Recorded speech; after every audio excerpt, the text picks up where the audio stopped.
హరే కృష్ణ. ఇప్పుడు సుదేష్ణాదేవి అంతఃపురానికి మళ్ళీ కీచకుడు వస్తాడనమాట. వస్తే అక్కడ ద్రౌపది మళ్ళీ గంధపు చెక్క సాదుతూ ఉంటుంది. ఆమె సైరేంద్రిగా పనిచేయాలి కదా, సాదుతూ ఉంటే ఇంకా అంతే చూస్తాడు ఈ కీచకుడు. చూసి ద్రౌపది ఎటువైపు వెళ్తే అటువైపు ఉంటాడనమాట, అటువైపు తిరుగుతాడు. అప్పుడు సుదేష్ణాదేవి ఇదంతా గమనిస్తుంది. ఎందుకు వచ్చావు, దేనికి వచ్చావు అని అడుగుతుంది.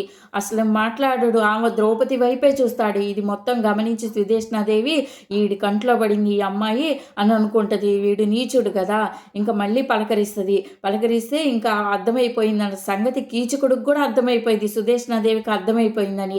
ఇంకా ఈ కీచకుడు చెప్తాడు అక్కకి, అక్క నాకు ఈ అమ్మాయి కావాలి. ఈ అమ్మాయి అసలు ఎంత అందంగా ఉందో తెలుసా, అసలు బ్రహ్మదేవుడే తన చేత్తో వయ్యారంగా చెక్కాడు. ఇంద్రుడు చంద్రుడు ఎవరైనా చూస్తే కానీ ఈమెను మోహించకుండా ఉంటారా?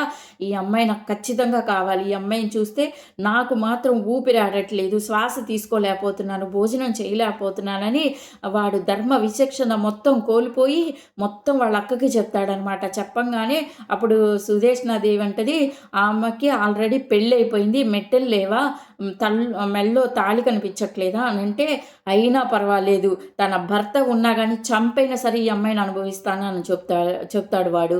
ఇంకా ఏమో వాడు చూస్తే పరమ దుర్మార్గుడు.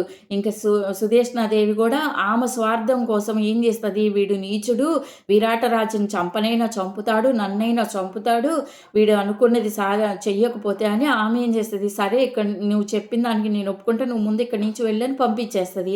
పంపించేసి ఇంకా వాడు వెళ్ళే దారిలో ద్రౌపదిని చూసి అంతే చూస్తూ ఉంటాడు.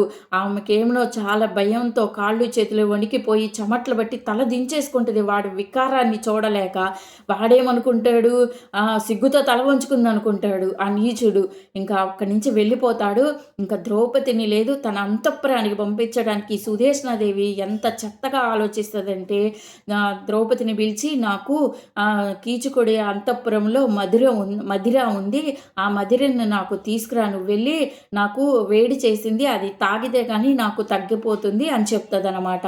ఇంకా అప్పుడు ద్రౌపదికి ఆలోచిస్తుంది, ఈ నీచుడు నన్ను ఇలా చూశాడు, అంతఃపురానికి వెళ్తే నన్ను వదిలిపెడతాడా, ఇప్పుడేమో ఆమె ఏం చేయలేని పరిస్థితి, ఈమెమో సైరేంద్రిగా పని చేయాలి కదా, రాణిగారి మాట కాదనకూడదు, వెళ్ళాలి, ఏం చేయాలో అర్థం కాక పాపం వెళ్తూ ఉంటుంది. వెళ్తూ ఉన్న సమయంలో ఇంకా సూర్య భగవానుడికి నమస్కారం పెట్టుద్ది, కృష్ణుడిని కూడా తలుచుకుంటుంది.